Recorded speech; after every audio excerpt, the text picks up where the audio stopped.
Isang mabilis lang para sa PBA updates. Itong anak ng dating serbesa gusto din makatikim ng kampyonato. Naranas ng ama niyang 9 na beses itong natamo. Kaya nagdemand na mailipat sa ibang kampo. Ngayon ay nakakuha ng bagong regalo. 2 taong kontrata kapalit ng serbisyo. Walang iba kundi ang anak ng dating Robocop, Joronteng para sa kalaman nyo. Itong dating veterano din ng serbesa na nailipat sa Terra Firma, ngayon ay free agent na. Sino kaya ang kukuha? Sa edad na 41, may bubuga pa itong guard na to at sa crunch time, walang kaba ito. Marami nang naipanalong laro. Kukunin kaya ulit ng serbesa at sa huling pagkakataon magsama-sama? The Crunchman Alex Cabagnot ang inyong bida. Itong G naman sa import and pa.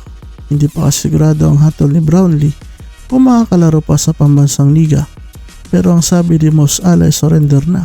Kukuha nga lang ng bagong import ang Ginebra at hayaan na lang ang Aita sa kaso ni Marijuana.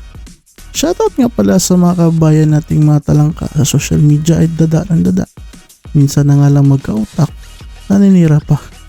Masyadong bitter mga katropa kung mga team nyo ay pinaiyak ni Justin sa mga nakaraang komprensya. Lumako naman tayo sa isang malungkot pero nakakabilib na balita. Yung dating batang Pierre na nag-ibang bansa sa liga ng mga Hapon ay kumanada. Humiling sa kanyang team na ikansila ang kanyang 2 taong kontrata para sa inaasahang anak at asawa. Nakakabaling liig na kontrata dahil sa 100 milyon ang halaga. Pero walang kwenta ang mahalaga ang pamilya. May tuturing ang kahanga, mapapasana all ka na lang talaga. Babalik kaya sa pambansang liga?